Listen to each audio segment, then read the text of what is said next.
या 22,222 फीट कंकर किया है।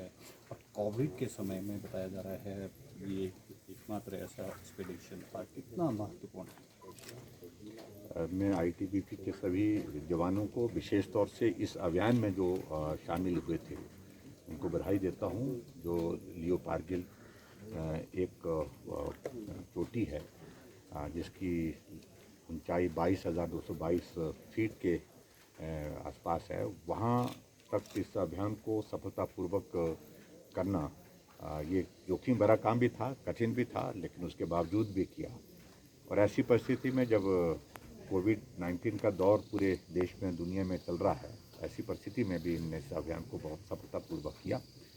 और आज इनका ये फ्लैगिंग सेरेमनी यहाँ पर थी, तो उसमें आने का अवसर प्राप्त हुआ। मैं सभी जवानों को जो उस पर पार्टिसिपेट किए उनको बहुत बहुत बधाई देता हूँ। और हिमाचल प्रदेश सरकार जो है आईटीबीपी के सहयोग में हमेशा तत्पर रहेगी, क्योंकि बहुत महत्वपूर्ण काम सीमा की सुरक्षा का जिम्मा इनके पास है। और बहुत सारे ऐसे बीच में कभी आपदा के दौर आते हैं प्रदेश में और देश में, उसमें भी आप बहुत अच्छी तरह से अपनी भूमिका निभाते हुए लोगों की जान को बचाने में सहयोग करते हैं। सर, जैसा हम जानते हैं करीब 260 किलोमीटर जो बॉर्डर है हिमाचल प्रदेश में चाइना के साथ शेयर करते हैं हम लोग। आईटीबीपी एक महत्वपूर्ण रोल प्ले करता है। जैसा आपने एक स्पीच में भी कहा, एक स्पेशल टीम भेजी गई थी। क्या स्थिति है बॉर्डर में? क्या अभी टेंस माहौल है? और सरकार किस तरह से कोऑर्डिनेट कर रहा है विद आईटीबीपी?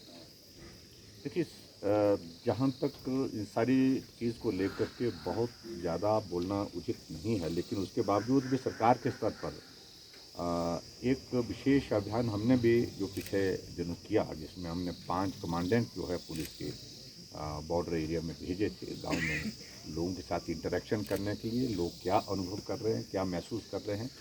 और ऐसी परिस्थिति में कुछ चीज़ें अगर सरकार के स्तर पर करने को हैं, तो उसमें हम तुरंत जो है वो सारी चीज़ों को लेकर के क्या कर सकते हैं।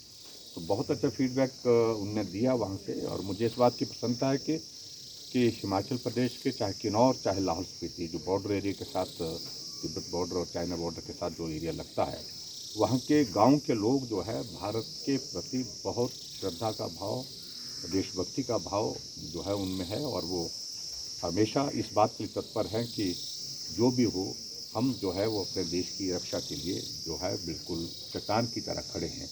और उस कठिनाई में भी रहते हुए वो देशभक्ति का भाव उनमें जागृत देख करके सचमुच में बहुत प्रसन्नता हुई। हालांकि कठिनाइयाँ वहाँ पर हैं, दुर्गम है इलाका, जीवन कठिन है, और सुविधाओं की दृष्टि से बहुत सारी चीज़ें वहाँ पर अभी तक भी करने को महसूस होती है। हम उन सारी चीज़ों को लेकर के भी आगे बढ़ करके काम कर रहे हैं। केंद्र के लिए भी हमने वो रिपोर्ट भेजी है, और केंद्र सरकार ने भी उस सारी बात पर जो है अपनी बात कहते हुए कि बहुत अच्छा फीडबैक जो है इस टीम के माध्यम से हमको प्राप्त हुआ है। और सबसे बड़ी बात है कि आईटीबीपी वहाँ पर जो है वो जिस प्रकार से तैनात है, मौजूदगी उनकी है वहाँ पर, उनके हौसले बहुत ऊंचे हैं और देश की रक्षा के लिए, देश की सीमा की रक्षा के लिए आज के इस दौर में बहुत महत्वपूर्ण भूमिका निभा रहे हैं। सर, अगर हम भारत और चीन के बीच में जो कमांडर लेवल बातचीत है, वो एक अलग दौर में पहुंच गई है। चाइना ने मना कर दिया है जो पैंगोंग लेक से पीछे हटने से। वहीं स्पष्ट तौर पे भारत ने कहा है कि डिसंगेजमेंट करना होगा, आपको हटना होगा। तो आप क्या उम्मीद करते हैं इस देखिए, स्तर पर ऐसी जो बात? परिस्थितियों में मुझे लगता है कि हमारा बोलना उचित नहीं है। बेहतर यही होगा, क्योंकि ये बॉर्डर इश्यूज़ हैं, इंटरनेशनल बॉर्डर इश्यूज़ हैं, केंद्र सरकार के अधिकार क्षेत्र के विषय हैं, और इसलिए उचित वही रहेगा उन सारी चीज़ों को लेकर। लेकिन इतना मैं ज़रूर कहना चाहता हूँ कि भारत मोदी जी के भरोसे बहुत मजबूती के साथ खड़ा है। अंतर्राष्ट्रीय कोई भी चुनौती बॉर्डर पर अगर सीमा पर अगर कोई है, उसका सामना करने की परिस्थिति में। और दूसरा, जिसने भी भारत के साथ इस प्रकार की परिस्थिति पैदा करने की, तनाव की परिस्थिति पैदा करने की कोशिश की है, तो वो भी अपने आप चैन से नहीं रह पाए हैं। ये बात बड़ी स्पष्ट है।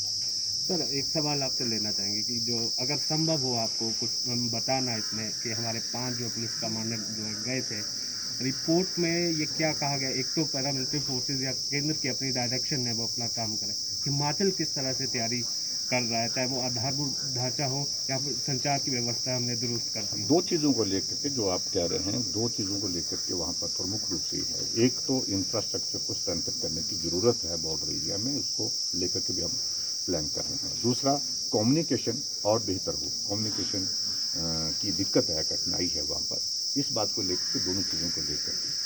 तीसरे, हमें इस बात को लेकर के अच्छी बात वो लगी कि भले ही वहाँ के जो नौजवान जो है वो काम व्यवसाय के लिए, नौकरी के लिए दूसरे इलाकों में जाते हैं, लेकिन फिर भी उसके बावजूद जो गांव में जो परिवार के लोग रहते हैं उनके, वो बिल्कुल मजबूती के साथ वहाँ पर जो है वो देश के साथ खड़े हैं।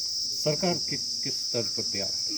इसमें सरकार इंफ्रास्ट्रक्चर के लिए हमने कहा है कि जो प्रायोरिटी फेस वाइज जो है उसमें क्या क्या किया जा सकता है, उन सारी चीज़ों को लेकर के। कुछ जगह रोड्स का इशू है, कुछ जगह जो है वो और ज़्यादा जो चीज़ें जो डेवलपमेंट से रिलेटेड हैं, सुविधाओं की दृष्टि से जो है वो चीज़ों को करने की जरूरत। Thank you.